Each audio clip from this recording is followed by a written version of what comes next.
강호의 밤은 길고 피는 식지 않는다. 그날 한산해는 모든 것을 잃었다. 그리고 피로 맹세했다. 시간조차 거스를 만큼 강렬한 복수를. 사나가 붉게 물들던 밤이었다. 달은 피빛으로 일그러지고 검은 연기가 하늘로 피어올랐다. 그 아래 무림에서 이름 높던 혈흔문이 불길 속에 쓰러져 갔다. 검광이 번쩍일 때마다 비명과 울음이 뒤섞였다. 살육의 향기 속에서 붉은 피가 흙과 섞여 진흙이 되었다. 그리고 그 중심에 무릎을 꿇은 한 사내가 있었다. 그의 이름은 진아운.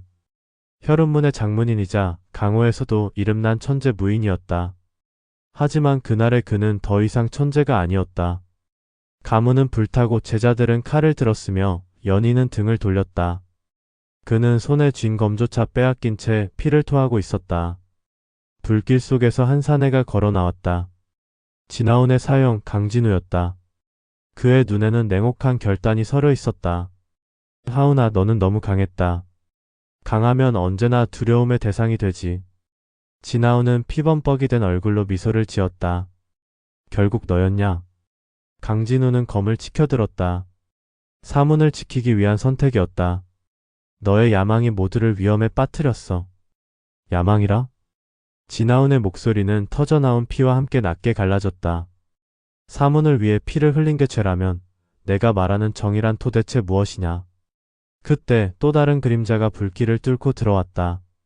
흰 옷이 타들어가며 붉은 불꽃 속에서 아름답게 흔들렸다. 그녀는 진아운의 연인이자 사문 내 의녀였던 연설인이었다. 그녀의 손에는 약초 대신 짧은 비수가 쥐어져 있었다. 하운, 미안해. 하지만 더는 너와 함께 할 수 없어. 너까지? 연설인의 눈가에 눈물이 번졌다. 나는 살고 싶어. 강진우 사형에 곁이라면 살 수 있어. 진아운의 심장이 무너졌다. 그녀의 말은 불꽃보다 뜨겁게 칼날보다 깊게 그를 찔렀다. 그 순간 뒤편에서 들려온 발자국 소리. 그의 제자였던 무연이 나타났다. 소년 시절부터 그를 따르던 순수하고 충직한 제자였다.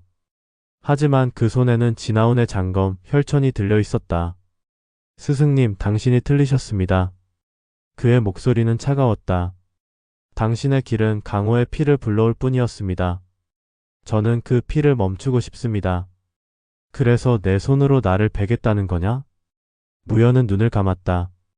죄송합니다. 붉은 달 아래 검이 내리꽂혔다. 피가 흘러 불길과 섞였다. 진아운은 쓰러지며 하늘을 올려다보았다. 불타는 달, 부서지는 문패, 그리고 무너지는 세상. 그의 입술이 미세하게 움직였다. 만약 다시 돌아간다면 모두를 베리라. 그 맹세는 한과 피로 얼룩져 세상에 울려 퍼졌다. 그리고 그 순간 그의 피가 땅으로 스며들며 검붉은 빛을 발했다. 하늘이 흔들리고 시간의 틈이 열렸다. 불길이 꺼지고 바람이 스쳤다. 모든 것이 사라지는 듯한 고요. 그러나 그 고요 속에서 피의 맹세가 시간의 흐름을 뒤틀었다. 한 줄기의 붉은 섬광이 그의 몸을 감쌌다. 무너져가던 사문, 그 중심에서 진아운의 시체가 서서히 사라졌다.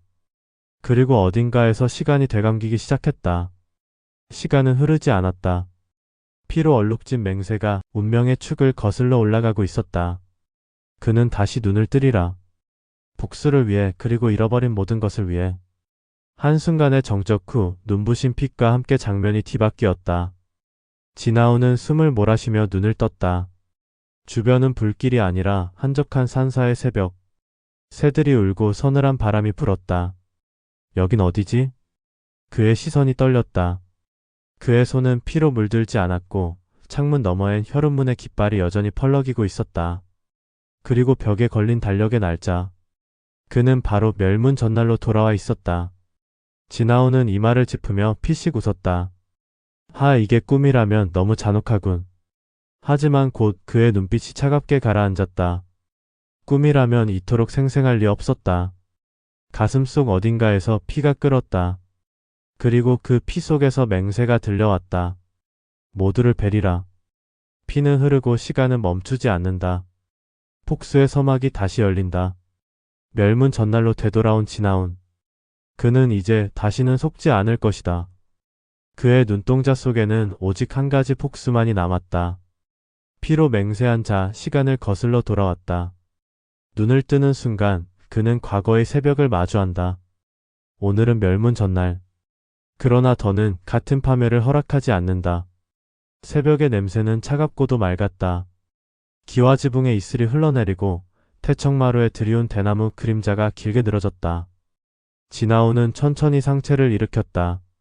손끝이 떨렸으나 떨림 속에는 공포가 아니라 꺼지지 않은 기억의 잔열이 묻어 있었다. 불꽃, 비명, 무너진 문패, 그리고 배신자들의 눈. 꿈이라 하기에는 너무 생생했다. 아니, 꿈이 아니었다. 그는 분명히 죽었다. 피가 식어갈 때 맹세가 그의 입술에서 흘러나왔다. 다시 돌아간다면 모두를 베리라. 그리고 그 맹세가 시간을 열었다. 문틈 사이로 새벽빛이 비집고 들어왔다. 종각에서 들려오는 종소리가 산자락을 타고 번져왔다. 혈흔문의 아침은 늘 그러했듯 평화로웠다. 수련장에서는 아직 누구의 기척도 없고 창고 앞에 흙은 어젯밤 내린 이슬에 촉촉했다. 모든 것이 익숙했다. 그러나 그 익숙함이 오히려 끔찍했다. 오늘은 멸문 전날이기 때문이다. 진아오는 천천히 숨을 들이켰다. 폐부 깊숙이 차가운 공기가 스며들며 맥박이 고요해졌다. 그는 먼저 자신의 몸을 확인했다. 장심에 남은 오래된 굳은 살, 회로를 따라 흐르는 내공의 리듬, 밤마다 단련한 세밀한 호흡법 모두가 과거의 시점과 정확히 일치했다. 아직 혈처는 그의 손에 돌아오지 않았다. 장검은 의관실 옆 벽에 걸려있고 칼자루의 오칠이 조금 벗겨진 부분까지 기억과 같았다. 돌아왔다. 그는 그 사실을 끝내 인정했다. 그렇다면 해야 할 일은 분명하다. 혼란을 지우고 복수의 순서를 정하는 것. 감정을 앞세우면 똑같은 파멸을 되풀이한다. 분노는 칼을 날카롭게 하지만 분노만으로는 적의 목을 베지 못한다. 계획이 칼집이고 절제가 칼날의 균형이다. 진아오는 일어나 옷깃을 여몄다. 둥근 단추의 촉감이 손끝에 매끄럽게 감겼다. 그는 마루 끝으로 걸어가 앉았다. 멀리 안개 속으로 봉우리들이 층층이 겹쳐져 있었다. 그 사이로 가느다란 연기가 피어오르는 마을의 아침, 평소라면 그 풍경이 마음을 고요하게 했을 것이다. 하지만 오늘 그 풍경은 곧 불태워질 세계의 미리보기였다. 첫 번째로 확인해야 할 것들은 세 가지였다. 하나, 배신자의 동선. 둘, 멸문에 동원될 외부 세력. 셋, 시간 정확한 죽음의 시각과 불길의 경로. 그는 머릿속에 지도를 펼쳤다. 사문 내 주요 인물들의 처소와 이동로, 야간 경비조의 교대. 시각, 창고에 쌓인 약재와 기름단지의 위치, 외부와 연결되는 후문과 산길의 갈래. 과거의 밤을 천천히 되감아 불길이 가장 먼저 치솟았던 곳을 표시했다. 약방 뒤편의 목재 창고. 그 불은 너무 빨랐고 바람이 정문 쪽으로 기묘하게 몰아쳤다. 자연의 바람만으로는 설명할 수 없는 성급한 화세. 누군가 불길의 키를 열었다. 내부자의 손이었을 것이다. 그 내부자. 그는 얼굴을 기억한다. 믿었던 사형 강진우. 그는 자신을 향해 차갑게 말했었다. 너는 너무 강하다. 그 말 속엔 질투도 두려움도 없었다. 오직 결론만 있었다. 제거의 결론. 그리고 연설인. 그녀의 비수. 눈물과 함께 내리꽂히던 빛. 마지막으로 제자 무연. 충성이라는 이름으로 칼을 쥔 뒷모습. 왜였는가? 그들의 이익인가, 생존인가, 아니면 진실이 왜곡된 탓인가? 이유는 나중이다. 오늘은 살아남아야 한다. 살아남아야 베어낼 수 있다. 진아오는 대청 가장자리의 작은 쾌짝을 열었다. 따아 묶어둔 비단끈 아래 오래된 목록표가 있었다. 비급과 장비의 분포 목록. 지난달 정리해둔 것이어서 정확하다. 그는 자신이 당장 쓸 수 있는 것들만 머릿속에 박아 넣었다. 손에 익은 보조병기, 은침 3벌, 경맥을 눌러 호흡을 끊게 하는 앞혈침 1벌. 그리고 무엇보다 기억. 돌아갈 수 없는 미래에서 가져온 가장 치명적인 무기. 해가 응달에서 벗어나며 사당 처마 끝에 금빛이 번졌다. 행랑채 방향에서 가벼운 발소리가 들려왔다. 규칙적이고 바른 보폭, 누군가가 예를 갖추어 다가오는 발자국. 진아오는 눈을 감았다가 떠 낯빛을 고르게 했다. 감정의 색을 지우는 데는 단 한 호흡이면 충분했다. 문지방 앞에서 발소리가 멈췄다. 장문인. 정갈한 목소리. 아직 어린 키색이 남았지만 단련된 기강이 묻어있다. 무연이었다. 그는 몸을 낮추어 문 안쪽으로 인사를 건넸다. 시선은 또렷했고 의심이나 동요는 보이지 않았다. 그때 무연은 이런 얼굴이었다. 아직 배신의 칼을 뽑기 전 맹세의 말을 믿던 소년의 얼굴. 그러나 끝내 그의 칼은 스승을 향했다. 진아우는 그 기억을 차갑게 접어넣었다. 일찍 왔구나. 그의 목소리는 나직했고 흔들림이 없었다. 네. 무연은 고개를 들었다. 오늘 하남에서 사신들이 온다고 전갈이 있었습니다. 사형들께서 수련장을 정비하고 있습니다. 하남 사신. 그렇다. 멸문 전날에 맞물린 외부의 방문. 형식은 사문 간의 교류였지만 실상은 정보 교환이었다. 그 정보가 어디에서 어디로 흘렀는지는 그날 밤에 불길이 탑했다. 좋다. 경계는 2배로 세우라. 외부인은 모두 객원에 묻고 창고와 약방은 출입 금지. 사형들에게 전하라. 오늘은 검을 갈되 드러내지 말라고. 무연은 망설임 없이 고개를 끄덕였다. 17의 소년이 보이던 맑은 충성이 그의 눈에 어렸다. 진아우는 단 한순간 흔들렸다. 저 눈을 베게 될 날이 온다. 다시 그날이 오기 전에 그는 다른 길을 만들 수 있을까? 그러나 망설임은 칼을 둔하게 만든다. 그는 마음을 접었다. 진실을 밝힌 뒤에도 칼날이 남아있으면 그땐 그때의 결정을 내릴 것이다. 지금은 살아남기와 선제가 전부다. 무연이 물러난 뒤 진아우는 처소 뒤쪽 좁은 뜰로 향했다. 늙은 은행나무 한 그루가 서 있고 그 아래 작은 우물이 있다. 우물과 도락에는 세막에 쪼개진 칼 자국이 여러 겹 겹쳐져 있었다. 그가 수련 중 습관처럼 그어두던 칼 끝의 흔적. 그는 손바닥을 닫아 내력을 응축했다. 회로가 열리고 기운이 소용돌이 쳤다. 그러나 그 소용돌이는 아직 과거의 수준에 갇혀 있다. 미래의 내공과 합쳐지지 않는다.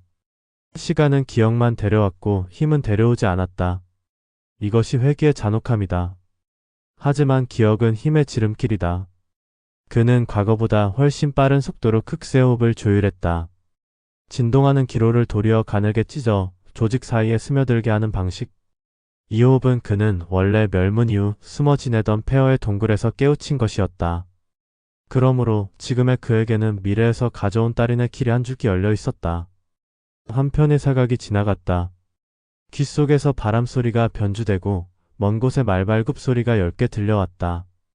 객원으로 향하는 흙길을 따라 사신단이 올라오고 있었다. 그들의 말에는 깔끔하게 다듬은 말가봇이 씌워져 있고 기사들의 뒷자락에는 여러 문파의 수이 뒤섞여 있었다. 통상 교류에는 보기 드문 배합이었다. 누군가가 줄을 당겼다. 진아우는 우물물에 손끝을 적시고 이마를 스쳤다. 냉기가 번쩍 정신을 서늘하게 했다. 그는 외투를 집어들고 약방 뒤편 목재 창고로 곧장 향했다. 창고 문은 겉으로 평범했다. 그러나 문턱의 흙 위에 선명한 발자국이 있었다. 새벽녘에 밟힌 신형. 발이 가늘고 뒤꿈치가 깊게 찍힌 것으로 보아 가벼운 보법을 익힌 자, 그리고 여성. 진아우는 발자국의 끝을 따라 창고 옆 담장까지 이동했다. 담장 밑 돌 하나가 살짝 틀어져 있었다. 그가 돌을 들어 올리자 안쪽에 감춰둔 섬유 기름 주머니가 드러났다. 작은 불씨에도 순식간에 번지는 빠른 화재용 기름. 이것이 첫 불길의 근거지다. 그의 상념이 잿빛으로 가라앉았다. 연설인. 그녀는 약방의 출입 권한을 지니고 있었다. 그리고 누구보다 약재와 기름의 성질을 잘 알았다. 그러나 단정은 금물. 기억 속 장면과 증거의 연결은 또 다른 칼집이다. 그는 조심스럽게 주머니를 제자리에 두고 돌을 원래대로 맞췄다. 오늘 밤 범인을 잡는 것은 목적이 아니다. 목적은 멸문을 막지 않고 오히려 이용하는 것. 불길은 반드시 일어나게 할 것이다. 다만 그 불길의 방향과 시각은 그의 손에 들어와야 한다. 그는 창고의 뒤편으로 돌아가 습기가 자욱한 지면에 무늬 없는 얇은 철편을 심어두었다. 철편의 끝에는 눈에 띄지 않을 정도의 미세한 선이 달렸다. 그 선은 담장 너머 소나무 뿌리 사이로 숨겨져 있었다. 선의 반대편 끝에는 작은 수은병이 묶여 있다. 밤이 되어 화세가 오르면 수은이 열을 빨아들이며 기류의 흐름을 바꾸는 장치였다. 불은 그대로 타오르되 정문으로 향하지 않고 우측 후문 산길 쪽으로 휘어질 것이다. 그 길은 병력체가 매복하기 좋은 험로. 그곳은 그가 미리 자리 잡을 자리다. 해가 중천으로 기울 때까지 사문은 평소처럼 움직였다. 사신단은 예를 갖추어 장문전에 들렀고 몇몇 사형들은 의례적인 건물을 펼쳤다. 일상의 표정과 가면이 배꼽선처럼 이루어지고 있었다. 그러나 가면 밑에 눈빛은 미세하게 갈라져 있었다. 계산, 견제, 약삭 빠른 미소. 강호의 인연은 늘 이두께의 종이장 하나로 갈렸다. 진아오는 누구의 시선에도 매이지 않고 고요한 중심에 서 있었다. 그는 말수를 줄였고 미소를 아꼈다. 대신 본다. 누가 누구와 오래 서 있고 누가 언제 빠져나가며 누가 무엇을 숨기듯 건네는지. 관찰은 칼집의 내벽을 더 매끈하게 만든다. 회질력, 바람이 바뀌었다. 서쪽 골짜기에서 찬 기류가 흘러들었다. 오늘 밤의 바람길이 정해졌다. 그는 조용히 대청을 빠져나와 무기고로 향했다. 벽면에 매단 각종 병장 사이 눈에 띄지 않는 낮은 진열장에 그가 직접 만든 계량 앞펼침이 남아있었다. 바늘은 부러지지 않도록 탄성이 좋은 강철로 뽑았고 침두에는 미량의 마비약이 묻어있다. 죽이지 않고 잠시 멈추게 하는 것이 목적. 또 하나 기억의 깊은 곳에 묻어둔 비밀. 스승의 피급. 그는 아직 훔치지 않았다. 그 일은 내일로 미뤄진다. 오늘 밤의 그의 역할은 사냥개가 아니라 사냥터의 설계자다. 어둠이 산등성이에서 굴러떨어져 사문을 덮었다. 등불이 하나둘 켜지고 행랑채의 창에서 풍겨나오는 된장국 냄새가 밤 공기와 섞였다. 사람들은 저마다 자기의 몫을 살아냈다. 누군가는 웃고 누군가는 나지기 노래를 흥얼거렸다. 아무도 모르고 있었다. 이 밤이 마지막 평온이라는 것을. 그때였다. 창고 쪽에서 작은 금소금이 울렸다. 막대가 문턱을 살짝 긁을 때 나는 그 얇은 소리. 진아오는 그 소리가 무엇인지 정확히 알고 있었다. 문고리에 고정핀이 빠지는 소리였다. 그는 몸을 낮춰 검은 그림자처럼 처마 밑을 스쳤다. 발소리는 없다. 호흡도 없다. 다만 기억이 있다. 그 기억이 발을 이끈다. 창고 뒤편으로 돌아들자 흰 옷자락이 담장 그림자에 스쳐 지나갔다. 움직임은 가볍고 정확했다. 그리고 잠시 멈춘 손끝이 작은 병을 꺼냈다. 병은 맑고 안쪽의 액체는 기름보다 묽었다. 약방에서만 다루는 종류다. 그는 가까이 가지 않았다. 지금은 잡을 순간이 아니다. 그가 의도한 장치들이 불의 길을 만들고 사람들의 길을 바꿀 것이다. 오히려 범인을 즉시 붙잡으면 불길은 다른 곳에서 더 큰 규모로 다시 일어날 수 있다. 그의 목표는 한 번에 모든 것을 끝내는 것이 아니다. 한 번의 밤으로 다음 밤들을 설계하는 것. 폭수는 칼끝이 아니라 연쇄로 완성된다. 첫 불씨가 던져졌다. 칙! 기름의 얇은 막이 공기와 만나며 미세하게 떨렸다. 작은 불꽃이 벽면에 마른 목재를 할았다. 불은 먼저 느리게 기어올랐다. 그러나 그는 알았다. 잠시 후 바람의 꼴이 바뀌며 불길이 갑자기 속도를 붙일 것임을. 그 순간을 위해 그는 수은병을 묶어두었고 기류의 방향을 바꾸어 놓았다. 불은 정문 대신 후문 산길을 삼키며 치닫게 된다. 사람들은 본능적으로 불을 등지고 달린다. 그 길의 끝에 그가 있을 것이다. 종각의 종이 3번 울렸다. 피상. 사형들이 뛰어나왔고 제자들이 물동이를 이었다. 누군가는 푹을 쳤고 누군가는 소리를 질렀다. 혼란은 시작되었다. 그러나 진아온의 걸음은 고요했다.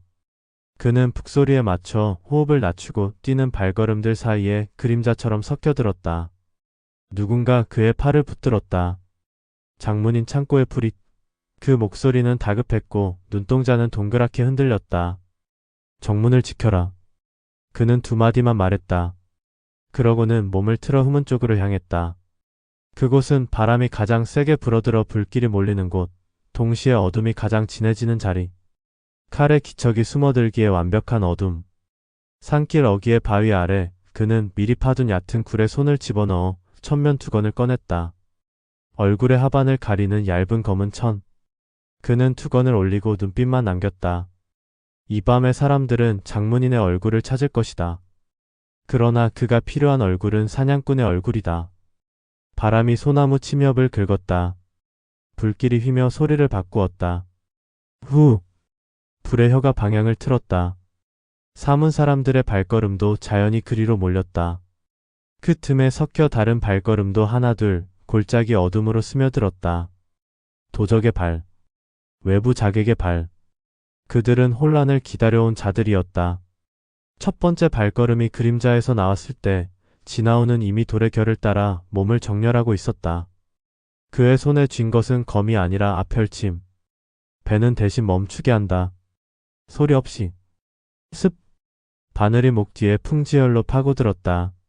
사내의 몸이 허수아비처럼 탁 굳었다. 그는 비명을 내지르기도 전에 바닥으로 미끄러졌다. 지나오는 시선을 들어 둘, 셋, 넷, 12. 오늘 밤 이 길로 들어설 숫자를 그는 기억한다. 과거의 그 밤, 사문이 무너질 때 어둠 속에서 몇 개의 발자국이 스쳐갔는지를. 그는 그 숫자를 자신의 손으로 덜어낼 것이다. 둘째 놈은 가벼웠다. 포폭이 짧고 착지의 소리가 벽을 타고 오른다. 여성 무인. 지나오는 발을 반 박자 늦추었다. 어둠에 익숙해진 여자의 눈동자가 바위의 결에 흔들리는 순간 그는 발꿈치를 내리찍어 경과를 어긋나게 했다. 순간적인 아픔이 허리를 휘게 만들었고 기맥이 어긋난 틈으로 바늘이 스며들었다. 세 번째, 네 번째. 밤은 점점 그의 리듬으로 변해갔다. 북소리와 비명, 불타는 소리 위로 보이지 않는 지휘가 깔렸다. 사냥터의 설계자가 연주하는 무음의 박자. 그러나 한 걸음이 달랐다. 바람을 가르는 소리 자체가 미묘하게 다른 보법. 빛을 밟는 듯한 경공. 섣불리 앞혀를 쓰면 오히려 역행을 맞을 수도 있다. 그 보법은 사문 내에서도 쓰는 이가 거의 없었다. 지나오는 숨을 깊게 가라앉혔다. 어둠 속에서 그 발걸음의 주인이 나타났다. 길게 묶은 머리끈, 흰옷의 자락, 그리고 손에 쥔 작은 병. 연설인이었다. 그녀의 눈동자는 어둠에 익숙했고 움직임은 필요 이상으로 조심스러웠다. 오늘 밤의 역할을 정확히 이해하고 있는 자의 걸음. 그녀는 몰랐다. 불길의 길이 이미 바뀌었음을. 그리고 그 길 끝에 그가 서 있음을. 지나오는 돌을 등에 치고 몸을 수직으로 낮췄다. 눈동자만 들어 각도를 본다. 바람이 돌틈에 먼지를 살짝 들어 올리는 방향, 옷자락이 흔들리는 폭, 숨끝의 길이. 침 한 개로는 부족하다. 두 개가 필요하다. 하나는 기맥을 어긋나게, 하나는 마비를 불러. 그러나 지금은 아니다. 아직은 그녀를 놓아두어야 한다. 그녀는 일을 마치고 돌아설 것이다. 돌아서는 발걸음의 세 번째 디딤에서 그녀는 균형을 잃는다. 그때가 틈이다. 그는 기다렸다. 하나, 둘, 셋. 발바닥이 돌의 미세한 비늘 쪽에 걸렸다. 균형이 머리카락 굵기만큼 기울었다. 그 찰나 바늘 두 개가 공기 속을 가르며 한 가닥의 선이 되었다. 첫 바늘은 견정혈로 미끄러졌다. 어깨와 목이 굳으며 기운의 순환이 비틀렸다. 두 번째 바늘은 천돌혈의 바로 옆 죽지 않는 선으로 흘렀다. 그녀의 몸이 무너졌다. 비명이 터지기 직전 지나온이 미리 던져둔 천이 입을 덮었다. 그녀의 눈동자가 커졌다. 어둠 속에서 그의 눈과 그녀의 눈이 마주쳤다. 수많은 밤과 불타는 사당 비수의 날. 기억과 현재가 포개졌다. 그의 가슴 속에서 분노가 번개처럼 치솟았다. 그러나 그는 멈췄다. 지금은 죽이지 않는다. 그의 마음속 목소리가 낮게 중얼거렸다. 진실을 먼저 끌어낸다. 폭수의 첫 칼은 언제나 질문이어야 한다. 질문이 끝나면 칼이 답한다. 그는 그녀의 손에서 작은 병을 빼앗아 바위 틈에 밀어 넣었다. 그리고 그녀의 손목 안쪽에 빠르게 표식을 그려 넣었다. 나중에라도 그녀를 군중 속에서 찾아낼 수 있도록 약빛에만 드러나는 미세한 염색. 멀리서 강진우의 목소리가 들려왔다. 후문을 막아라. 불길이 이쪽으로 튄다. 정확히 계획대로였다. 그는 사람들을 이쪽으로 몰아 사냥감과 사냥개를 한 길에 세울 것이다. 오늘 밤은 끝이 아니다. 시작이다. 연설인의 몸을 바위 그림자에 숨긴 그는 다른 어둠을 향해 몸을 던졌다. 12 중 6이 이미 쓰러졌다. 나머지 6은 혼란이 극으로 치달을 때 모습을 드러낸다. 특히 둘은 청주의 객도. 그들은 사문 내부의 안내 없이는 이 길을 알 수 없다. 즉 안내자가 있다. 그 안내자가 누구인지는 이 바람이 알려줄 것이다. 그는 다시 한번 호흡을 가다듬었다. 소리와 불빛 사이의 틈을 본다. 틈에 칼이 들어가고 그 칼은 목숨이 아닌 길을 자른다. 길을 잘라야 다음 밤이 온다. 불길이 커졌고 사람들의 고함이 들불처럼 번졌다. 그 와중에 강진우가 서쪽 축대를 넘어 안쪽 정원으로 뛰어드는 모습이 잠깐 보였다. 그의 보법은 크고 단단했다. 지키는 자의 보법. 그러나 그 눈은 찾는 자의 눈이었다. 무엇을? 장문인의 빈자리를. 지나오는 고개를 들었다. 그 시선이 자신을 찾는다는 것을 알았다. 그리고 조용히 웃었다. 찾아라. 오늘 밤은 내가 너를 본다. 그는 그림자에서 몸을 떼어 더 깊은 어둠으로 들어갔다. 운명의 지도는 이미 다시 그려지고 있었다. 수는 칼이 아니다. 폭수는 길이다. 길을 바꾸면 사람도 달라지고 그 끝에 목이 떨어진다. 첫 걸음 오늘 밤. 그는 피의 맹세를 눈을 뜬 채 다시 쓴다. 오늘 그는 같은 새벽을 다른 눈으로 보았다. 멸무는 되풀이 되겠지만 그 불은 이제 그의 길을 따라 흐를 것이다. 복수의 첫 칼은 베지 않았다. 대신 질문을 새겼다. 멸무는 내일이다. 그러나 그는 오늘을 다시 살고 있다. 과거는 바꿀 수 없다. 하지만 이용할 수는 있다. 새벽의 불길은 간신히 꺼졌다. 사문 곳곳에 남은 연기 냄새가 공기를 매캐하게 뒤덮고 있었다. 제자들은 재와 불탄 목재를 치우며 부산히 움직였지만 그들의 표정 속에는 눈에 보이지 않는 불안이 서려 있었다. 그들은 모르고 있었다. 오늘 이 불이 단순한 사고가 아니라는 것을. 그리고 이 불길이 내일의 멸문으로 이어지는 첫 불씨라는 것을. 지나오는 조용히 손에 묻은 그 흐름을 닦았다. 손끝에 남은 탄 자국이 마치 피처럼 보였다. 그는 그것을 바라보다가 천천히 중얼거렸다. 그래 시작이군. 그의 눈빛은 차가웠다. 하지만 그 속에는 섬광처럼 번쩍이는 이해의 불꽃이 있었다. 그는 단지 복수만을 꿈꾸는 사내가 아니었다. 이미 한번 모든 것을 잃어본 자는 패턴을 기억한다. 시간은 반복된다. 인간의 행동 또한. 그는 먼저 강진우를 떠올렸다. 사형이자 가문의 인자. 외부 교류를 맡으며 각 문파의 대표들과 연결되어 있던 자. 그의 손이 닿지 않은 거래가 없었다. 그 밤 불길이 치솟을 때 그는 어디에 있었는가? 기억 속 장면은 흐릿했지만 불길 속에서도 그는 강진우가 뒤편 산문에서 내려오는 모습을 보았다. 즉 그는 이미 밖에 있었다. 불이 나기 전에 밖에 있었다는 뜻이다. 사전에 빠져나간 자는 방화범이거나 방화의 주모자다. 지나오는 낮게 속삭였다. 그의 손끝에서 가벼운 진기가 번쩍였다. 그것은 내공의 흐름이 아니라 기억을 되살리는 맥박이었다. 그는 이후 연설인을 떠올렸다. 하얀 은여복 늘 약초향에 젖어있던 손끝. 하지만 그 손은 마지막 순간 비수를 들고 있었다. 그녀는 왜 그랬을까? 단순히 강진우를 따랐던 것인가? 아니면 그 또한 속았던 것인가? 그는 약방으로 향했다. 문틈 사이로 은은한 약초 냄새가 흘러나왔다. 라벤더와 초호의 향이 섞여 있었다. 두 향이 동시에 피어난다는 건 약초 선별을 서두르거나 누군가가 의도적으로 혼합한 흔적이다.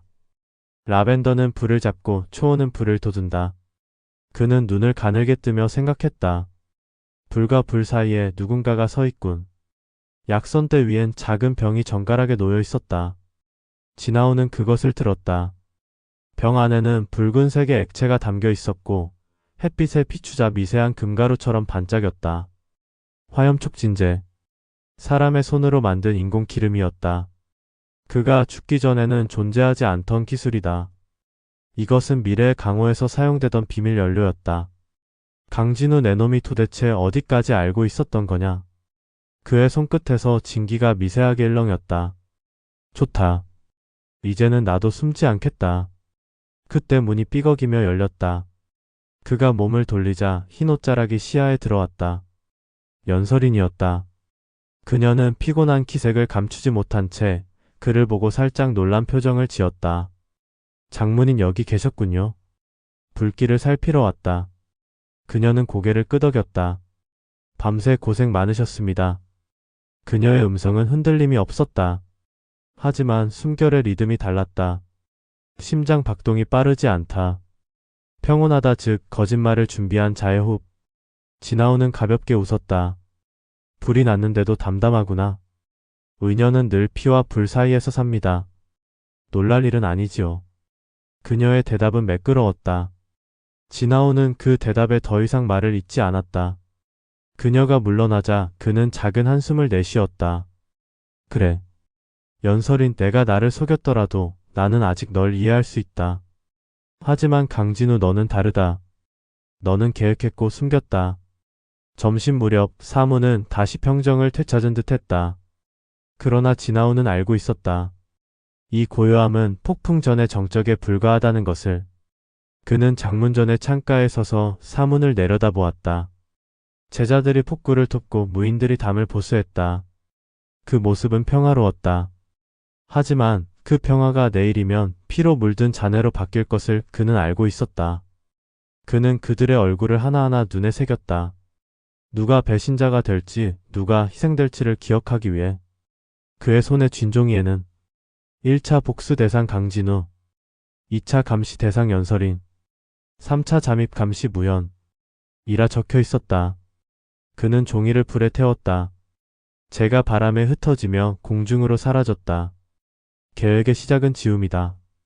그의 목소리는 낮고 단단했다. 저녁이 되자 하남 사신단이 도착했다.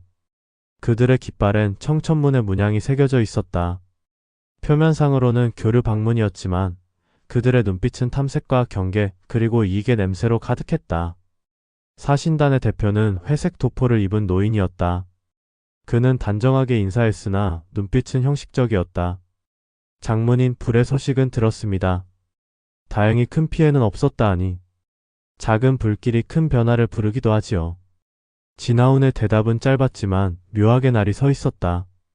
그 노인은 잠시 미소를 멈췄다. 그리고 곁에 있던 수행자를 눈짓으로 불렀다.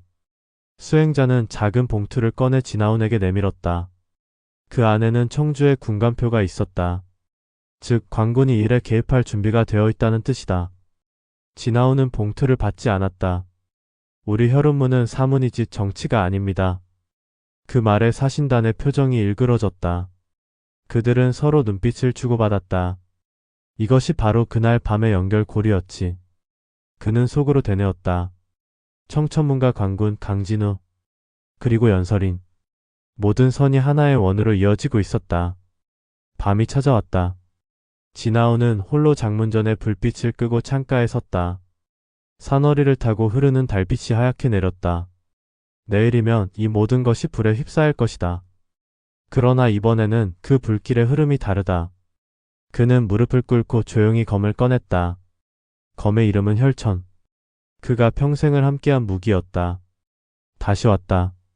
이번엔 피로 끝내지 않겠다. 피는 시작일 뿐이다. 그는 검을 세워 바닥에 꽂았다. 그리고 손바닥을 베어 그 위에 피를 흘렸다. 붉은 피가 검의 결을 타고 흘러내렸다. 이 피로 맹세한다. 내일의 불길이 다시 시작되더라도 나는 그 불길을 이용하리라. 모든 원흉의 이름을 피로 새기고 그들의 숨을 꺼뜨리리라. 피의 맹세가 끝나자 검이 미세하게 울렸다. 그 울림은 마치 하늘이 떨리는 듯했다. 그때 바람이 일었다. 등불이 흔들리고 그림자가 벽을 타고 길게 늘어졌다. 그 그림자 속에는 세 개의 사람 형체가 스쳤다. 강진우, 연설인, 그리고 무연. 진아오는 눈을 감았다. 그 세 그림자를 향해 낮게 웃으며 말했다. 내일을 기다려라. 이제부터는 내가 너희의 운명을 설계한다. 시간은 되돌아갔다. 그러나 복수의 칼날은 이미 내일을 향해 있다. 그는 더 이상 과거의 희생자가 아니라 피로 물든 시간의 설계자다. 그는 멸문을 구하지 않았다. 대신 그 멸문을 이용하기로 했다. 웃음은 칼집이다. 칼날을 숨기려면 먼저 웃어야 한다. 그 밤 그는 웃음을 보았다. 피보다 차갑고 불보다 무서운 배신자들의 웃음. 해가 기울며 사문의 석등에 불이 들어왔다. 황혼은 늘 아름답다. 아름다울수록 잔인하다. 빛은 모든 것을 부드럽게 감싸지만 거짓 또한 가장 부드러운 옷을 입는다. 지나오는 장문전의 처마 아래 서 있었다. 어둑한 하늘 아래 깃발이 한 번, 두 번 바람의 리듬에 맞춰 고개를 끄덕였다. 어쩌면 깃발도 알고 있었을 것이다. 내일이면 이 마당을 피가 씻고 지나갈 것을. 그는 눈을 감고 소리를 들었다. 발자국, 웃음, 잔이 부딪히는 맑은 소리, 얇게 베어지는 바람. 그리고 그 소리들 사이 하나의 공백. 웃음과 웃음의 사이에 있는 짧고 차가운 숨. 사람은 거짓을 말할 때 그 호흡을 칼날처럼 가늘게 만든다. 오늘 밤 사신단 환대에 작은 연회가 있기로 되어 있었다. 불길에 소동이 잦아들었다는 구실로 그들은 잔을 들고 웃을 것이다. 웃음은 변명이고 잔은 핑계다. 연회장 자리는 대청 옆 회랑의 긴 탁자. 등잔불 위에 얇은 종등이 덮여 불빛이 부드럽게 번졌다. 소반에는 담백한 국물과 산나물 그리고 진한 술이 돌았다. 모든 것이 예대로 평범했다. 평범한 만큼 완벽한 가면이었다. 지나오는 맨 끝자리에 앉았다. 장문인이 맨 끝에 앉는 일은 드물다. 사람들은 그 배치를 해석하려 들 것이다. 겸손이냐, 병색이냐, 혹은 경계냐. 그가 원한 것은 해석이다. 해석이 많아질수록 본질의 목줄은 느슨해진다. 먼저 잔을 든 이는 강진우였다.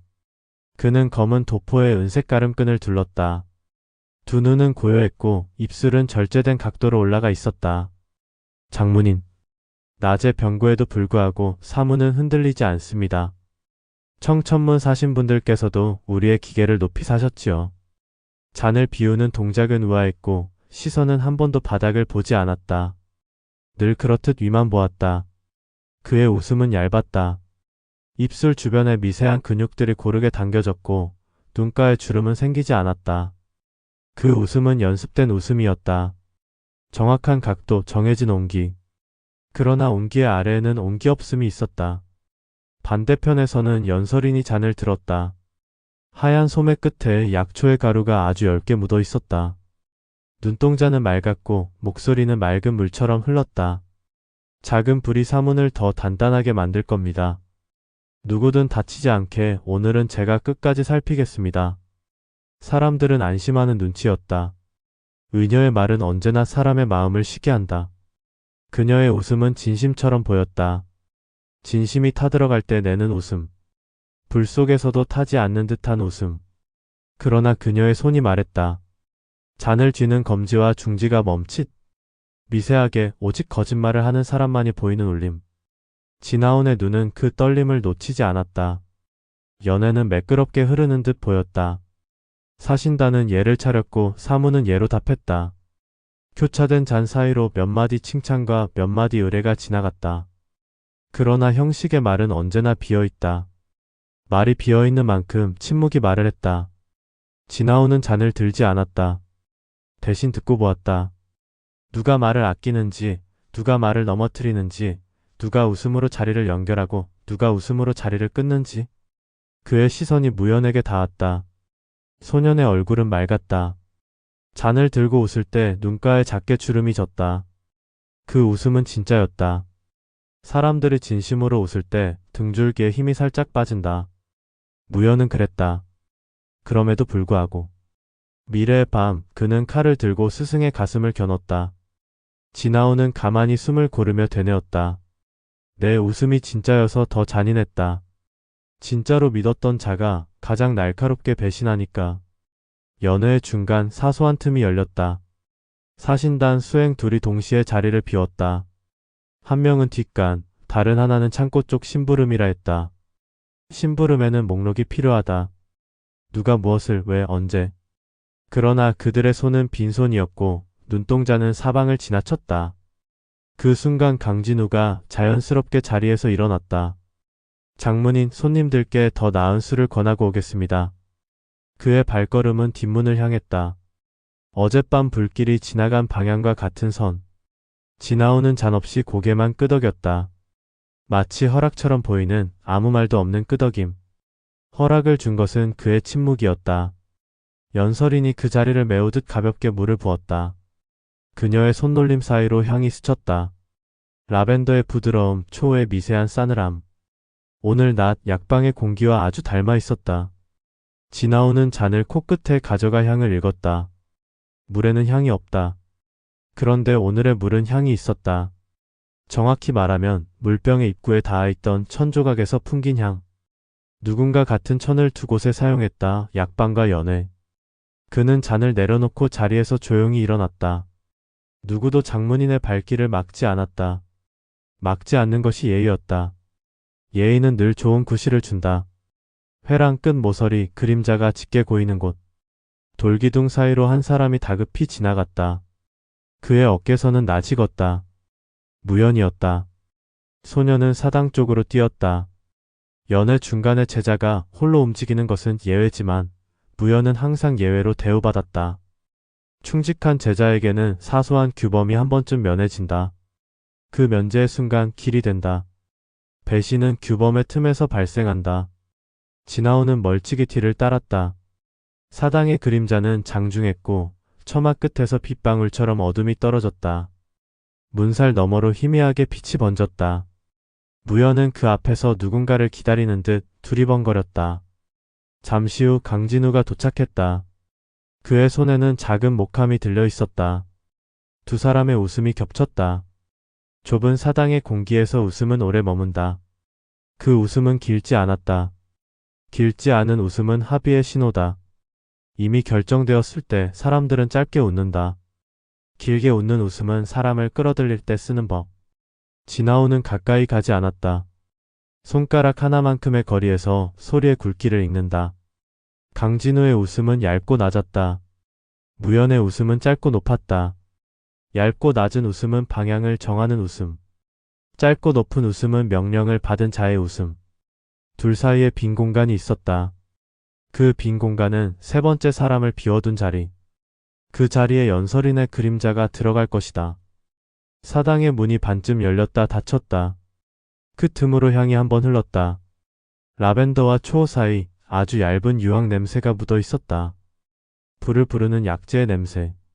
지나오는 숨을 낮추었다. 좋다. 길은 완성되어 가는군. 그는 사당 뒤뜰로 돌아서 낚싯줄을 걸었다. 실제의 줄이 아니다. 길 위에 길을 더 그어 사람의 걸음을 미세하게 유도하는 장치? 바닥에 작은 조약돌을 반걸음 간격으로 배치하고 발이 그 돌을 밟을 때 자연스레 왼쪽 어둠으로 틀리도록. 그 왼쪽 어둠의 끝에 그가 있다. 그곳은 내일 밤 불길이 몰리던 후문 산길과 같은 구조로 배치해 두었다. 사람의 몸은 익숙한 길을 택한다. 한 번의 혼란이 만든 경로 기억은 다음 혼란에서 같은 선택을 부른다. 폭수는 칼이 아니라 경로다. 그는 경로를 만들고 있었다.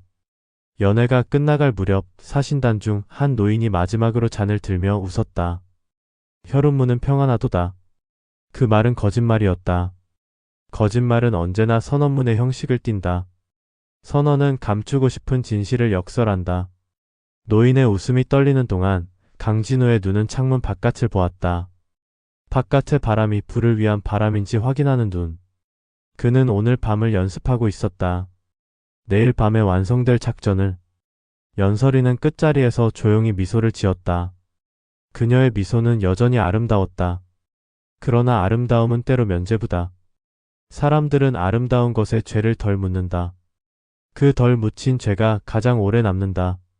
지나온의 눈동자에 그녀의 미소가 비쳤다. 내일 너에게 묻겠다. 너의 웃음이 누구를 위해 있었는지. 밤이 깊어지자 사람들은 흩어졌다. 사무는 평소보다 일찍 불을 껐다. 불을 끄는 건 평온의 징표지만 오늘의 불은 내일의 불을 부른다. 필연의 문을 닫는 척 틈을 만든다. 지나오는 홀로 남았다. 마당 한가운데에 서서 하늘을 올려다보았다. 달은 얇았다. 칼날처럼. 칼날의 달을 등에 지고 그는 초소 배치를 바꾸었다. 누구도 눈치채지 못할 정도의 미세한 변경. 경계 둘을 서로 다른 축에 세우고 호각의 신호를 바꾸어 천천히 울리게 한다. 급한 신호는 사람을 한 곳으로 몰아넣지만 느린 신호는 사람을 여러 갈래로 흩어지게 한다. 오늘의 그는 흩어짐을 원했다. 흩어진 발걸음 속에서만 진짜 안내자가 드러난다. 사냥감은 항상 정해진 길을 좋아한다. 그 정해진 길을 그는 방금 없앴다. 돌아서는 길 그는 무연을 마주쳤다. 소년의 손에 작은 목함이 들려 있었다. 낯익은 나무결, 사당에서 보았던 그 결이었다. 무연은 놀라며 허리를 숙였다. 장문인, 이 시간이면 자리에 들어가 있어야 하지. 사형께서 맡기신 일이 있어. 그의 말은 자연스러웠다. 자연스러움이 때로 가장 훌륭한 거짓이다. 진아오는 그 말에 고개를 끄덕였다. 고개를 끄덕이며 목함의 무게 중심을 보았다. 가볍다. 속이 비었다. 비어있는 목함은 궤도다. 물건이 아니라 길의 표지로 쓴다. 누군가 목함의 토착을 보고 다음 행동을 취할 것이다. 그 다음에 그가 서 있다. 그는 무연의 어깨에 손을 올렸다. 밤은 길다. 호흡을 낮춰라. 숨을 아끼는 자가 내일을 본다. 무연은 미소 지었다. 그 미소는 진짜였다.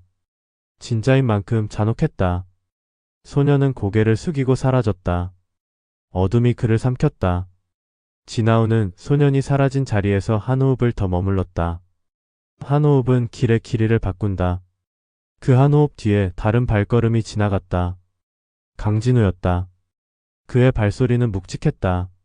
묵직한 발은 산을 믿는다. 자기 뒤에 산 키새. 그는 키새로 걸었다. 그러나 키새는 함정에 약하다. 높이 오른 만큼 떨어질 구덩이도 깊어진다. 모든 배치가 끝났을 때 사무는 아주 조용해졌다.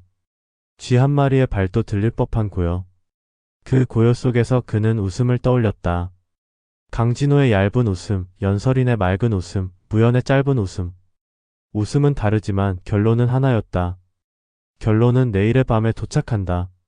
그 밤의 문턱에서 그는 죽음을 미리 보는 사내가 될 것이다. 하늘 끝에서 바람이 바뀌었다. 서늘한 기류가 골짜기를 타고 내려왔다. 그 바람은 어젯밤의 불길과 같은 결을 갖고 있었다. 자연의 바람도 사람의 길도 기억을 갖는다. 그 기억을 믿는 자가 길을 바꾼다. 그는 길을 바꿨다. 불은 내일도 타오를 것이다. 하지만 그 불은 이제 그의 불이다. 예정된 밤, 예정된 불길, 예정된 죽음. 그는 이미 한 번 죽음을 보았다. 다시 돌아온 이 밤 그는 죽음을 미리 본다. 그리고 일부는 구하고 일부는 버린다. 밤이 사문을 삼켰다. 달은 얇아져 칼날처럼 떨었고 소나무 숲은 어둠을 더듬는 바람의 혀끝에 희미하게 흔들렸다.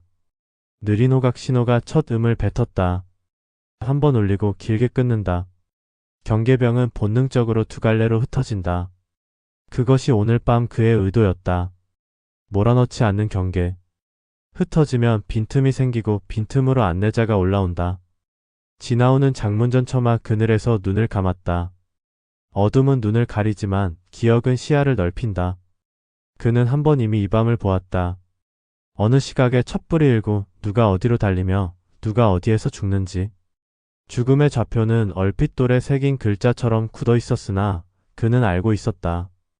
글자의 획 하나만 바꿔도 문장이 달라진다. 오늘 그는 획을 고칠 것이다. 첫 불빛이 약방 뒤편 목재 창고에 어렴풋이 생겼다. 기름막을 하는 불꽃이 잠깐 설마 하는 빛을 내더니 바람이 방향을 잡자 불길은 갑자기 혀를 길게 내밀었다. 그러나 그 혀는 정문으로 달리지 않았다. 그가 낮에 심어둔 수은병과 얇은 선, 바닥 결을 따라 불은 후문산길 쪽으로 방향을 틀었다. 불의 길이 바뀌는 순간 사람의 길도 함께 틀렸다. 호각이 두 번째 울렸다. 더 느리게 더 낮게. 사람들은 본능적으로 제자리를 고수하지 못하고 각자 가까운 통로로 내빼기 시작했다. 그리고 어둠 속 다른 발이 섞였다. 사문 제자의 고무신이 아닌 짧은 가죽신. 바닥을 때리는 결이 달랐다. 외부 자객의 발이었다. 지나오는 그림자에서 앞펼침을 반쯤 빼내다 다시 넣었다. 오늘 그의 칼은 목숨이 아니라 경로를 벤다. 살려야 할 자들이 있다. 죽음을 미리 보았기 때문이다. 그가 처음으로 바꿀 죽음은 서구 앞에서 불길과 담벽 사이에 끼어 막혀 죽던 서리 노인이었다. 지난 시간선에서 노인은 연기 속에서 어이없이 무너졌고 그 무너짐이 서고 열쇠를 잃게 하여 귀한 족보와 장부가 통째로 탄 뒤 혈우문과 인근 문파의 은밀한 거래가 외부로 퍼졌다. 그 노인을 살리면 서고의 열쇠는 남고 열쇠가 남으면 누가 그 장부를 원하는지가 드러난다. 그 장부를 노리는 손이 안내자다. 그러니 오늘 그는 노인을 살릴 것이다. 진아오는 마당을 대각선으로 가르며 서고 뒤편 작은 환기창으로 미끄러졌다. 돌창살을 타고 들어오는 바람이 뜨겁다. 그는 허리춤에서 작살처럼 생긴 작은 갈고리를 꺼내 환기창 안쪽에 종이를 잡아 끌어내렸다. 연기가 밖으로 터져나가듯 빠졌다. 그 틈으로 노인의 숨길이 겨우 살아났다. 문짝을 박차고 들어가 노인의 어깨를 낚아채 바닥을 굴렸다. 바로 반대편 바람이 빠지는 구멍 쪽이었다. 노인의 허파가 기침을 터뜨리며 연기를 뱉었다. 누누구. 말을 끝내기 전에 그는 노인의 단전에 손바닥을 얹어 짧게 밀었다. 청열. 피가 맑게 돌아 의식이 끊어지지 않게 잡는 법. 노인의 눈빛이 돌아왔다. 살아계십시오. 열쇠를 놓치지 마시고. 그는 노인의 손에 매달린 쇠고리 열쇠를 다시 꽉 쥐어주었다. 그리고 그림자 속으로 사라졌다. 살릴 죽음 하나 바꿨다. 두 번째로 의도해버릴 죽음이 있다. 그의 가슴이 잠시 굳었다. 그 죽음은 서쪽 담장 보루에 서던 보초들 중 하나였다. 지난 시간선에서 그는 마지막까지 자리를 지키려다 떨어진 기와의 머리를 맞고 즉사했다. 그의 죽음은 무의미해 보였으나 사실 하나의 표지였다. 그 자리에 시신이 생기면 외부 자객들이 그 시신을 기점으로 경로를 동선화했다. 그 동선은 후문 산길과 연결되어 안내자가 어디서 기다리는지 알려준다. 그 표지는 필요하다. 그러니 이번에도 그 보초들 중 하나는 죽어야 한다.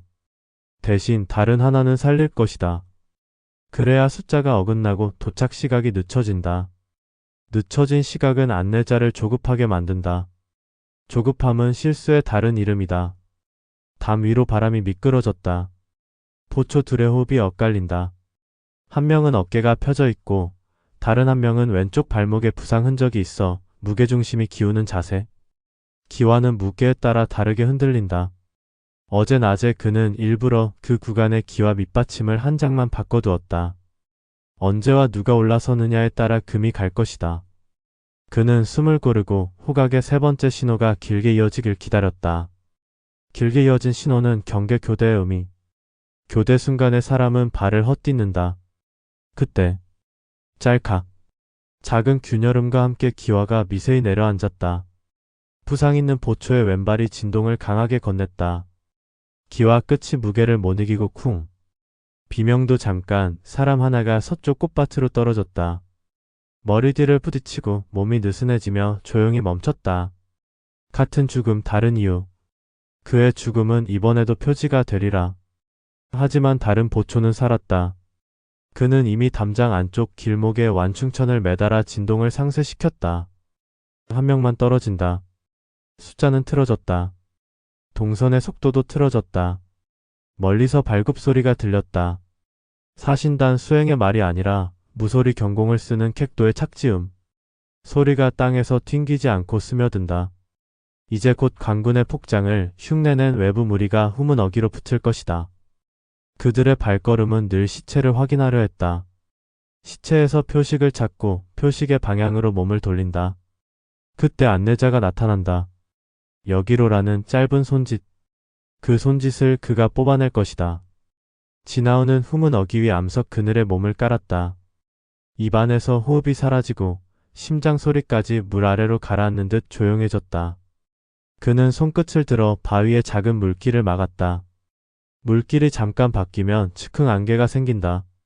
안개는 사람의 시선을 낮게 깔아 사람들은 본능적으로 허리 높이로 시선을 옮긴다. 그 틈에 눈을 본다. 안내자는 눈으로 말한다. 말 대신 눈이 먼저 움직인다. 어둠의 꼴에서 세 발자국이 나왔다. 가죽신, 나무굽 그리고 천신. 셋이 동시에 서서 꽃밭의 시체를 향해 고개를 약간 숙였다. 그들은 손으로 신호를 교환했고 바로 그때 넷째 발걸음이 나타났다. 소리는 훨씬 조심스러웠다. 발이 아닌 숨이 먼저 나왔다. 그 숨은 이곳 지형을 잘 아는 자의 숨. 안내자였다. 지나오는 돌 그림자 틈에서 그 숨을 보았다. 숨은 눈처럼 말한다. 억눌린 안도, 짧은 초조. 그리고 시선이 후문 산길로 자연스레 쓸어간다. 그가 미리 깔아둔 작은 조약돌 2개가 사람의 발을 그쪽으로 몰았다. 넷째가 손을 들었다. 이쪽. 짧은 손짓. 드디어 안내자의 손. 그의 어깨선은 사문 무복. 팔꿈치 위로 흘러내린 얇은 약포. 어둠에서 비치듯 드러나는 향의 얼룩. 연설인이 사용하던 천조각에 묻던 그 향, 라벤더와 초의 그 사이. 그러나 손은 사내의 것이었다. 사문 내 잔물을 돌던 내약 심부름꾼. 표면상 그는 사소한 존재였다. 사소한 존재야말로 밤의 문을 열매 유리하다. 연설인의 손이 아니라 그녀의 천을 쥔 다른 손. 이게 이번 밤에 드러난 진짜 투겹이었다. 좋다. 얼굴을 봤다. 지나온의 손끝이 미세하게 떨렸다. 지금 뵈면 모든 게 쉬워진다. 그러나 쉬움은 값이 싼 결말을 부른다. 그는 살려서 따라가야 했다. 안내자가 누구에게 명령을 받는지, 그 위에 누가 있는지, 그 위에 무엇이 있는지. 오늘 뵈면 내일의 문이 닫힌다. 그는 바늘 하나를 뽑았다. 바늘 끝에는 밀양의 곰솔 수지를 섞은 두나약이 묻어있다. 죽이지 않고 반발 늦게 만든다. 그는 바늘을 돌틈에 걸어 바람으로 쐈다. 슥! 바늘은 안내자의 종아리 승산혈 옆을 스쳤다. 보행의 리듬이 반 박자 늦춰진다. 안내자는 자신의 발이 잠깐 굳은 것을 알아차리지 못한다. 그저 오늘 길이 험하다고 생각할 뿐. 그러나 그 반 박자 때문에 그가 다음 신호를 줄 때 한 칸 뒤에서 손이 올라간다. 그 뒤에 손 진짜 주인의 손을 그는 볼 수 있다. 뒤에 손이 올라왔다. 짧고 단단한 손등에 옅은 흉터. 사내가 검을 오래 쥔 자리에서 생기는 흉. 강진우였다. 그는 얼굴을 드러내지 않았으나 손은 익숙했다. 사문을 지휘할 때 사용하던 절제된 손. 그 손이 오늘은 어둠을 지휘하고 있었다. 안내자는 그 손을 보고 다시 고개를 끄덕였다. 위와 아래가 한 손으로 연결되는 찰나. 그 손을 그가 보았다. 잡았다.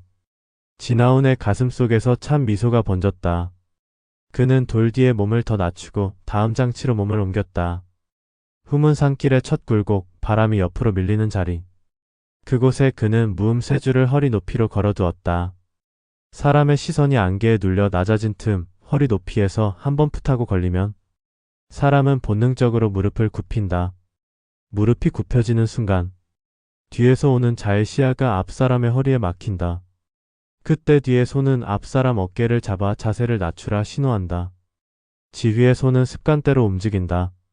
그 손을 그는 또 본다. 외부 자객색과 안내자 그리고 그림자 하나. 다섯의 움직임이 같은 박자에 올라탔다가 세 줄에 한 번 걸리며 박자가 흐트러졌다. 뒤에 손이 앞에 등을 눌렀다. 강진우의 손. 그 손이 잠깐 달빛에 닿았다. 손등의 흉, 손가락 길이 손목의 힘줄. 기억과 완벽히 일치했다. 그는 곧장 베지 않았다. 대신 돌을 굴렸다. 주먹만 한 돌 하나가 산길의 경사면을 타고 툭툭툭 굴러 가장 뒤에 자객 발목을 건드렸다. 그 자객이 균형을 잃고 앞사람에게 들이받치며 줄이 엉키듯 사람 셋이 한 덩어리로 뭉쳤다. 그 뭉침 속에서 강진우의 손이 자연스럽게 빠져나가며 옆길로 몸을 뺐다. 그는 습관적으로 자신을 군중 바깥으로 세운다. 지휘자는 중심이 아니라 바깥에서 선다. 아주 작은 습관. 그 습관이 그의 죄였다. 지나오는 그 바깥을 향해 몸을 던졌다. 바람과 함께 천면투건이 흔들렸다. 저만치서 철의 그림자 하나가 훑고 지나갔다. 그는 바로 강진우의 앞을 가로막지 않고 한 걸음 비껴서서 발끝으로 길을 좁혔다. 좁아진 길에서 지휘자는 잠깐 멈춘다. 그 순간 바늘이 날았다. 이번엔 노궁혈. 검을 쥔 손의 힘을 미세하게 빼앗는 자리. 강진우의 손이 아주 잠깐 느려졌다. 그 찰나 지나오는 아무 말도 하지 않았다. 목소리는 흔적을 남긴다. 그는 오늘 흔적을 남기지 않는다. 뒤엉킨 셋이 겨우 자세를 추스르며 후문 산길의 깊은 그늘로 빠졌다. 안내자는 반 박자 늦은 다리로 따라 붙었고 강진우는 손을 흔들어 상황 수습의 신호를 보냈다. 좋다. 그들은 그들이 만든 길로 갔다. 그 길의 끝 벽력체 같은 바위턱 아래 크가 미리 감춘 소리 없는 종이 달려있다. 그 종은 칼끝으로 살짝 건드리면 다른 곳에서 호각이 울린다. 혼란은 겹칠수록 기억의 길을 무너뜨린다. 그는 그들의 기억을 무너뜨리고 있었다. 잠시 고요. 그 고요 속에서 살려둔 노인의 기침이 멀리서 또렷하게 들렸다. 좋다. 살아있다. 서구의 열쇠는 떨어지지 않았다. 그러면 장부는 내일도 남는다. 장부가 남으면 그 장부를 찾는 손이 내일 대낮에도 움직인다. 밤이 아닌 낮에 움직이는 손은 어둠의 핑계를 잃고 이름을 노출한다. 복수의 칼은 밤보다 낮에서 더 깊다. 낮에는 핑계가 없다. 진아우는 산길을 따라 마지막 굴곡으로 몸을 옮겼다. 바위벽이 목을 조르는 형태로 좁아지는 지점. 그는 그 틈에 얇은 철편을 세워 발뒤꿈치가 지나갈 때만 소리 없는 찢김이 나도록 만들었다. 그 찢김은 신발의 밑창을 핏금으로 긋는다. 밑창의 핏금은 증표다. 내일 장정들 속에서 핏금 난 밑창을 찾으면 오늘 밤 여기까지 온 자를 낮에 잡아낼 수 있다. 그가 마지막 점검을 마치려는 순간 낯익은 숨이 바로 등 뒤에서 일었다. 조용하지만 깊고 어둠에 흔들리지 않는 숨. 무연이었다.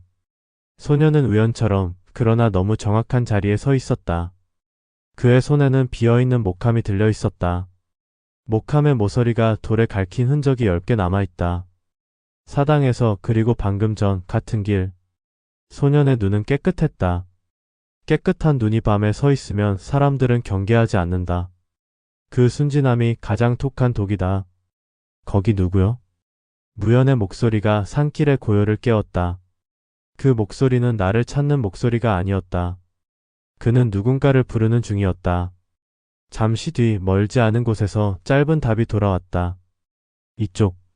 안내자의 낮은 목소리. 무연은 목함을 가볍게 들어 그쪽으로 기울였다. 목함은 텅 비어 소리를 내지 않는다. 그러나 비어있기에 더 멀리 보인다. 대상 없는 표식? 안내자는 그 빈 표식을 보고 정확히 움직였다. 무연의 등 뒤 바람이 한번 지나가며 소년의 머리카락이 오른쪽으로 눕는 방향. 그 방향이 지휘자의 자리. 강진우가 있다. 지금 구하면 내일이 사라진다. 진아오는 붙잡지 않았다. 소년을, 안내자를, 지휘자를 모두 살려 산길 밖으로 내보냈다. 대신 증표를 남겼다. 밑창의 핏금, 종의 미세한 떨림, 노궁열의 둔화, 승산열의 반박자. 그리고 눈. 오늘 밤 가장 확실한 증거는 내 눈이다. 눈이 본 것을 칼이 쓴다. 칼은 내일 낮에 쓸 것이다. 불길이 뒤늦게 사너리까지 올라붙고 사문 마당에서 후각이 또 한 번 길게 울렸다. 느리고 낮게 그의 신호대로. 흩어진 사람들은 다시 흩어졌고 흩어짐 속에서 진짜 소리가 들려왔다. 살려둔 보초의 엉엉 우는 소리. 떨어진 동무의 시신 앞에서 무너져 내리는 울음. 그 울음은 잔혹했지만 필요했다. 그 울음이 표지였으니까. 외부의 발이 그 울음 쪽으로 모였고 그 모임의 끝에서 한 번 더 지휘자의 손이 올라왔다. 그는 충분히 보았다. 죽음을 미리 본 산에 그의 밤은 성공이었다. 새벽이 오기 직전 그는 한 번 더 서구 앞을 지나쳤다. 문턱에 앉은 서리 노인이 떨리는 손으로 열쇠를 쥔 채 앉아 있었다. 노인의 눈이 젖어 있었다. 내가 살아있구먼. 그 말이 마치 자신에게 하는 기도 같았다. 진아오는 대답하지 않았다. 그저 노인의 손에 다시 한번 손을 얹어 맥의 흐름을 바로잡았다. 살아남는 자의 호흡. 그 호흡은 낮까지 이어질 것이다. 낮이 오면 노인이 장부를 열고 장부를 찾는 손이 이름을 보일 것이다. 그때가 복수의 첫날. 그는 장문전 처마로 돌아와 눈을 감고 잠깐 등을 기둥에 기대었다. 피로가 몰려왔다. 그러나 피로는 값이다. 한 번의 밤을 바꿨고 세 개의 좌표를 움직였다. 살릴 죽음 하나를 살렸고 버릴 죽음 하나를 의도로 바꾸었다. 그리고 눈으로 주모자의 손을 보았다. 동력이 회색으로 젖어들기 시작했다. 새 한 마리가 낮게 울고 장작더미에서 재가 허옇게 식었다. 그는 천천히 검을 뽑아 햇빛 한 줄을 검날에 받았다. 혈천은 검은빛 아래 희미한 붉은 결을 품었다. 그 결은 마치 오늘 밤의 길처럼 가는 선으로 얽혀 있다. 그가 낮게 말했다. 죽음은 내게서 멀지 않다. 하지만 오늘 죽을 자와 내일 죽을 자는 내가 정한다. 그는 죽음을 미리 보았다. 살릴 자와 버릴 자를 나눴다. 밤은 그의 것이었다. 이제 낮이 온다. 낮은 변명 없이 진실을 말한다. 새벽의 빛이 사문처마 끝을 흘렀다. 하늘은 막 코퉁을 벗어 던진 얼굴처럼 창백했고 어제의 불길은 재와 그 흐름으로 조용히 남아 있었다. 그 속에서 서고의 문턱에 앉은 늙은 서리는 아직도 열쇠고리를 움켜쥔 손을 놓지 못하고 있었다. 손등의 정맥이 도드라졌고 손가락 마디는 부어 있었다. 그러나 그 눈은 살아 있었다. 지나온이 그 앞에 섰다. 노인은 그를 올려다보았다. 목이 메어 떨리는 소리로 그러나 분명한 발음으로 말했다. 열쇠 지켰습니다. 지나온은 고개를 끄덕였다. 그 끄덕임 하나에 노인의 눈가가 젖었다. 그는 문을 열고 서고로 들어갔다. 먼지와 약초에 잠들어 있는 냄새, 오래된 종이가 품은 나무의 숨결이 서늘하게 번졌다. 천장 가까이 걸린 창으로 아침빛이 한 줄 들어와 책등의 금박을 얇게 알았다. 그 금빛의 선 사이 촉보와 장부가 가지런히 잠들어 있었다. 그는 장부를 꺼내 들었다. 관군과 주변 문파의 비밀거래, 약재와 무구의 이동, 사문과 외부의 연락선. 오래전 어느 밤 이 책이 불 속에서 타며 비명처럼 말하지 못한 것들이 지금 눈앞에서 조용히 말하고 있었다. 지금부터 해야 할 일은 간단했다.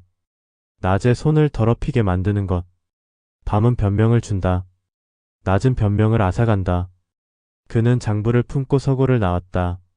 문 앞에 노인에게 짧게 말했다. 숨을 낮추십시오. 점심까지는 버티셔야 합니다. 노인은 고개를 끄덕이며 겨우 웃었다. 장문인 오늘은 살아있겠습니다. 그 웃음이 조용히 그의 안쪽에서 울렸다. 살려둔 죽음 하나가 오늘을 열었다. 이제 잡아낼 손이 있다. 오전이 깊어가며 사문은 평소보다 분주했다. 어제의 불길이 만들어낸 파손을 수습하고 담장을 보강하며 마당에 돌을 다시 고르게 깔았다. 도끼가 통나무를 가르는 소리, 물지개가 흙길을 찍는 소리, 말의 숨, 젖은 천을 짜는 손의 삐걱임. 일상의 소리는 사람을 안심시킨다. 안심은 경계를 푼다. 경계가 풀린 틈에서 손이 나온다. 지나오는 의도적으로 소집을 걸었다. 명목은 간단했다.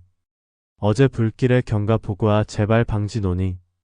장문이 사문을 모으면 모인 자리에서는 누군가의 눈이 흔들린다. 그 흔들림은 손보다 먼저 나온다.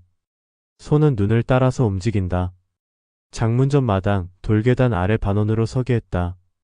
좌측에는 서구와 약방 방향에서 온 사람들, 우측에는 후문 산길을 담당했던 사람들. 중앙에는 외부 손님 청천문 사신단의 일부가 형식상 관람객처럼 섰다. 강진우는 원래대로라면 그의 오른쪽, 지근거리에서 보좌의 위치를 차지해야 한다. 그러나 오늘 지나오는 그를 한 걸음 뒤로 물렸다. 사문 수습을 총괄했으니 뒤에서 전체를 보라. 명목은 칭찬 같은 짓이. 그러나 실제로는 손을 드는 위치를 바꿔놓는 수. 지휘자의 손은 항상 바깥을 선호한다. 어젯밤 그 손이 보여준 습관. 그 손이 낮에도 같은 습관으로 움직이는지 그는 확인하고자 했다. 모든 이가 자리를 잡았을 때 지나오는 장문전의 정중앙에 섰다.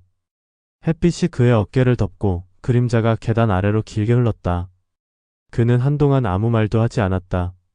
침묵을 길게 당겼다. 긴 침묵은 사람의 생각을 표면으로 끌어올린다. 무의식의 손이 올라오는 시간. 그때야 그는 입을 열었다. 어젯밤 우리는 불을 보았다. 목소리는 낮았고 탁하지 않았다. 불은 우연일 수 있다. 그러나 두 번의 불은 계획이다. 사람들의 등줄기가 미세하게 서늘해졌다. 그는 고개를 들어 후문 산길 쪽을 스쳤고 이어 약방 뒤편을 스쳤다. 시선은 칼날이 아니고 붓처럼 부드러웠다. 부드럽게 스치되 젖는다. 젖은 자리는 나중에 얼룩으로 드러난다. 나는 밤의 길을 조금 바꿨다. 그가 천천히 말했다. 그래서 오늘 낮의 이름을 보려 한다. 그는 품에서 장부 한 권을 꺼내 바람에 넘겼다. 종이가 햇빛에 반사되어 흰 비늘처럼 반짝였다. 사람들의 눈이 그 빛을 따라 움직였다. 눈이 움직이는 곳에서 손이 따라 움직인다. 그는 그 움직임을 가만히 읽었다. 처음 손을 움츠린 자는 외부 사신단 수행이었다. 그러나 그 움츠림은 오래된 공포의 반사였다. 그 다음으로 사문내약 심부름꾼 하나의 목이 짧게 꿈틀거렸다. 어젯밤 연설인의 천을 들고 안내에 손짓을 했던 바로 그 체형, 그 어깨선. 주머니 속에 무엇인가가 조밀하게 부딪히는 소리 천조각의 밴 향이었다. 향은 사람을 속이지 않는다. 향은 모든 것을 기억한다. 지나오는 마당의 중앙을 필로 그으며 천천히 걸었다. 발끝으로 돌을 읽듯 사람들의 호흡을 읽었다. 우측 끝 서쪽 담장 아래 B급 난 밑창. 어젯밤 철편이 그어 남긴 증표. 밑창의 흠집이 먼지 사이에서 얇게 빛났다. 그 밑에 붙은 흙은 후문 산길의 붉은 점토였다. 사문 마당의 흙과 다르고 약방 뒤편의 흙과도 달랐다. 어젯밤 그 길을 밟았다는 낮의 증언. 그는 그 발 앞에 멈춰 섰다. 발의 주인은 외부 객도가 아니었다. 사문에서 가벼운 잔물을 돌던 말없이 성실하던 청년. 사람들 대부분이 이름을 쉽게 떠올리지 못하는 사람. 흔한 얼굴 많이 보았으나 기억하지 못하는 눈. 그렇게 생긴 얼굴이 어둠에 가장 잘 스며든다. 발을 들어라. 그는 낮게 말했다. 청년의 어깨가 굳었다. 그러나 군중 앞에서 거역하는 건 불리하다는 것도 알고 있었다. 청년은 천천히 발을 들었다. 밑창의 사선 빗금이 햇빛에 분명했다. 사람들의 속삭임이 잔물결처럼 번졌다. 그때 강진우가 뒤에서 한 걸음 나왔다. 장문인, 과하십니다. 밑창의 흠집이 어찌 증거입니까? 어젯밤 산길을 누가 못 다녔겠습니까? 말은 합리적이었다. 합리는 언제나 도둑의 계산을 담는다. 그가 한 걸음 나온 지점 바깥. 지휘자는 중심을 피한다. 어젯밤의 습관이 낮에도 반복되었다. 지나오는 시선을 조금도 올리지 않은 채 청년의 발에서 얼굴로 천천히 따라 올렸다. 내가 어젯밤 승산열 옆을 스쳤지. 청년의 눈이 보이지 않게 작게 떨렸다. 밤 박자 늦는 발. 늦은 발은 아침에도 무릎을 먼저 굽힌다. 그가 그대로였다. 또 한 명. 손. 지나오는 말과 함께 허공을 가리키지 않았다. 가리키는 손은 군중의 시선을 촉게 만든다. 대신 그는 잠잠히 외투 소매를 스쳤다. 그 미세한 동작에 뒤편 한 손이 반사처럼 앞 사람의 어깨를 눌렀다. 몰래줄을 맞추던 지휘의 손. 그 손등에는 얕은 흉검을 오래 쥔 자리에 나는 상처. 사람들이 보지 못하는 것들을 그는 이미 기억하고 있었다. 강진우가 한 번 더 웃었다.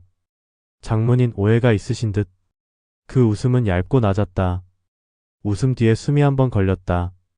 숨이 걸리는 자리는 거짓말과 같다. 지나오는 장부를 열어 한 장을 펼쳤다. 서리. 문턱에서 노인이 몸을 일으켜 다가왔다. 그는 노인의 손을 잠깐 받쳐주었다. 손이 떨리지 않게, 노인의 숨이 끊어지지 않게. 어젯밤 당신이 지킨 열쇠 덕분에 열 수 있었다. 그가 장부의 한 칸을 조용히 짚었다. 약재량의 과부족, 외부로 나간 물량, 돌아오지 않은 빈 용기. 그리고 특정 약초에만 밴 향 라벤더와 초. 어젯밤 물병 입구에 묻은 천조각과 동일. 내약 심부름은 누가 맡아왔나? 정적이 길게 흘렀다. 사람들의 시선이 청년에게 가기 전 연설인이 걸음을 내디뎠다. 흰 소매가 바람을 살짝 건드렸다. 그녀의 눈빛은 맑았다. 제가 지시했습니다. 약재의 배합이 민감했기에. 그녀의 목소리는 평온했다. 그러나 손끝에 맥이 한번 비틀렸다. 그는 그 비틀림을 보았다. 비틀린 맥은 이해를 숨긴다. 그녀는 모른 척했거나 어쩌면 절반만 알았을 것이다. 지금은 아니다. 그는 그녀의 눈동자에서 질문을 접었다. 질문은 나중에 칼과 함께 던질 것이다. 지나오는 청년 앞으로 한 걸음 더 다가섰다. 군중이 만든 원이 조금 더 좁아졌다. 사람들의 호흡이 얕아졌다. 이름. 청년은 입술을 달싹였으나 소리를 내지 못했다. 그 침묵은 죄였다. 그는 청년의 어깨를 가볍게 눌러 무릎을 꿇렸다. 무릎이 먼지를 묻혔다. 그 먼지는 어젯밤 후문 산길의 붉은 점토와 섞여 탁한 갈색으로 번졌다. 나는 밤의 길을 바꾸었다. 그의 목소리가 마당에 천천히 깔렸다. 오늘 나는 서약을 한다. 사람들의 시선이 일제히 그에게 꽂혔다. 햇빛이 그의 눈썹을 넘어 홍채의 어두운 빛 속으로 가벼운 불씨를 떨어뜨렸다. 그는 혈천을 뽑지 않았다. 대신 왼손을 들어 손바닥을 천천히 자신의 가슴 위에 올렸다. 심장의 박동이 손바닥을 울렸다. 그 울림이 말의 박자를 정했다. 나는 복수를 약속한다. 복수의 대상은 이름으로 부른다. 이름을 부르면 한 번에 숨을 준다. 그 숨 동안 진실을 말하지 않으면 칼이 이름을 지울 것이다. 그는 고개를 들어 강진우를 보았다. 짧고 정확하게, 그러나 누구도 그 시선을 직설이라 부르지 못하게. 시선은 부드럽게 닿고 의미는 차갑게 남았다. 오늘 첫 이름은 손으로 부른다. 그가 뒤를 보지 않은 채 오른손을 허공에서 접었다 펴듯 내렸다. 그 순간 뒤편 지휘의 손이 또 한 번. 자기도 모르게 앞사람 어깨를 눌렀다. 습관은 사람의 정체다. 사람들은 자신의 습관을 모른다. 그러나 습관은 늘 낮에 발각된다. 군중이 술렁였다. 누군가 사형 하고 불렀으나 그 이름은 바람에 쓸려 들리지 않았다. 강진우는 표정을 잃지 않았다. 그가 내딛는 발은 여전히 당당했고 목선은 곧았다. 그러나 손은 잠깐 멈췄다. 멈춘 손이 증거였다. 그는 아직 칼을 뽑지 않았다. 오늘은 서약의 날이기 때문이다. 지나오는 무릎 꿇은 청년에게 시선을 내렸다. 너는 안내자다. 그러나 주모자는 아니다. 살려두겠다. 대신 손의 이름을 내일 낮에 가져와라. 거짓을 가져오면 너의 이름부터 지우겠다. 그는 청년의 귀 뒤 맥을 2번 눌러 사흘 동안 도주하지 못하게 힘줄을 잠갔다. 청년의 눈에서는 눈물이 떨어졌다. 눈물은 진심의 증거가 아닐 때가 많다. 그러나 공포의 증거로는 충분했다. 그는 장부를 닫았다. 종이가 닫히는 소리 하나에 마당의 모든 숨소리가 잠깐 모였다가 흩어졌다. 그는 검을 뽑지 않았다 한 번 더. 사람들은 장문인이 검을 뽑지 않는다는 사실에 더 큰 공포를 느꼈다. 칼은 보이는 공포다. 서약은 보이지 않는 공포다. 보이지 않는 공포가 사람의 하루를 먹는다. 그가 원한 것은 바로 그것이었다. 하루를 먹는 공포. 오늘, 내일, 모레. 그 날들 사이에서 이름이 썩는다. 썩은 이름은 스스로 올라온다. 연설인이 그를 보았다. 그녀의 눈동자는 잠깐 흔들렸다. 그 흔들림은 자책의 그림자였을까? 의심의 그림자였을까? 그는 확정하지 않았다. 확정은 증거 다음에 하는 일이다. 그녀의 2 손이 미세하게 얼어붙은 것을 그는 기억의 서랍에 조용히 넣었다. 사신단의 노인은 아무 말도 하지 않았다. 그의 침묵은 계산이었다. 계산은 때로 알리바이가 된다. 알리바이는 오늘 그의 대상이 아니었다. 그는 사신단과 관군의 선을 장부로 묶어두었다. 이 끈은 나중에 목으로 변한다. 아직은 줄로 남겨둔다.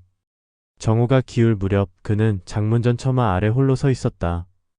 바람이 들창을 흔들며 햇빛이 기와의 경계를 따라 빙 둘러갔다. 그의 손바닥에는 방금 전 가슴 위에 눌렀던 열이 미세하게 남아 있었다. 서약은 피로 쓰지 않았지만 피보다 오래간다. 피는 마르면 끝이다. 서약은 마른 뒤에 시작한다. 그는 낮은 목소리로 누구에게도 들리지 않게 되뇌었다. 폭수는 이제 선언이 되었다. 이름은 내일 또 올라올 것이다. 나는 칼을 천천히 뺄 것이다. 칼날은 이름의 맨 마지막 자를 지우는 데부터. 멀리서 서리 노인의 기침이 들렸다. 살아있는 소리. 그 소리가 오늘의 정오를 붙잡았다. 그는 서고의 문을 다시 한번 확인했다. 문살에 고리가 잘 걸려 있었다. 고리가 걸려 있으면 이름은 밖으로 나가지 않는다. 이름이 나가지 않으면 이름을 찾으러 왔다가 잡힌다. 마당을 가로지르다 그는 무언가 스쳤다. 소녀는 어제 밤처럼 맑은 눈으로 그를 올려다보았다. 눈동자가 빛을 반사했다. 그 반사에는 거짓이 없었다. 그러나 빈목함의 기억이 그의 뒷덜미를 차갑게 만졌다. 그는 소년의 어깨에 손을 얹었다. 숨을 낮춰라. 오늘은 말하지 말고 보아라. 무연은 고개를 끄덕였다.